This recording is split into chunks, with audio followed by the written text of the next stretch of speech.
খাদ্য পৌঁছিয়ে দিয়েছে সেটা আপনারা সবাই জানেন।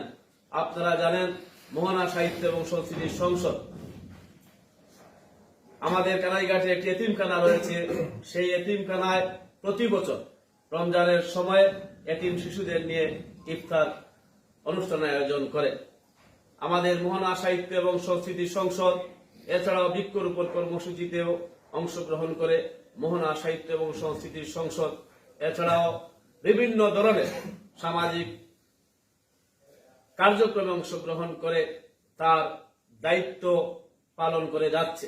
সুতরাং আমরা মনে করি মোহনা সাহিত্য এবং সংস্কৃতি সংসদ শুধুমাত্র একটি সাহিত্য সংসদ বা সাহিত্য সংগঠন নয়। মোহনা সাহিত্য ও সংস্কৃতি সংসদ তার কার্যক্রমকে শুধুমাত্র সাহিত্যে এবং সংস্কৃতির মধ্যে সীমাবদ্ধ রাখেনি।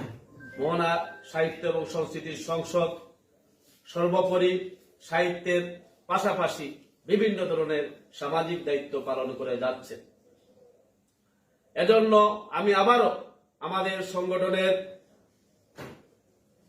প্রতিষ্ঠাতা এবং যিনি এই সংগঠনকে হাঁটি হাঁটি পা পা করে আজকের এই অবস্থান নিয়ে এসেছেন আমাদের সকলের প্রিয় ভাই জনাব শিপুল আমিন চৌধুরীকে আমাদের মোহনা সাহিত্য সংস্কৃতি সংসদের সকল সদস্যের পক্ষ থেকে আন্তরিকভাবে অভিনন্দন জ্ঞাপন করছি।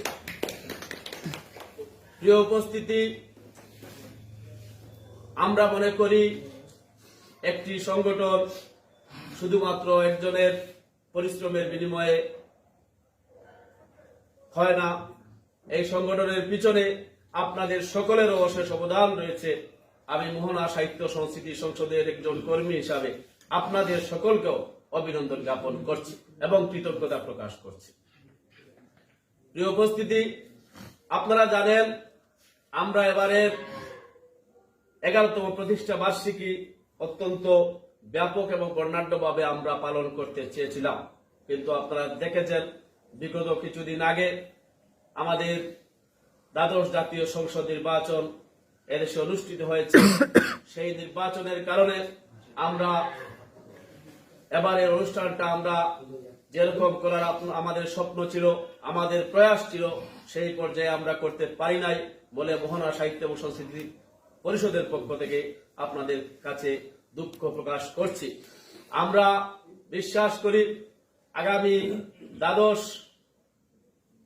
যে প্রতিষ্ঠা বার্ষিকী আমাদের হবে আগামী 2025 সালে, সেই প্রতিষ্ঠা বার্ষিকী আমরা জাঁকজমকপূর্ণভাবে আমরা পালন করব আপনাদের সকলকে নিয়ে।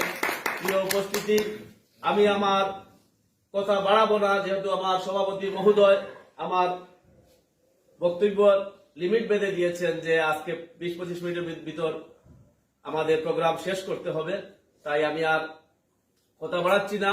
আমি পরিশেষে আপনারা সকলে বিভিন্ন এই কানাইঘাট এবং জকিগঞ্জের বিভিন্ন প্রান্ত থেকে আজকের অনুষ্ঠানে শরীক হওয়ার জন্য মোহনা সাহিত্য এবং সংস্কৃতি পরিষদের পক্ষ থেকে আবারও আন্তরিক ধন্যবাদ এবং কৃতজ্ঞতা জ্ঞাপন করে আমার বক্তব্য এখানে শেষ করছি।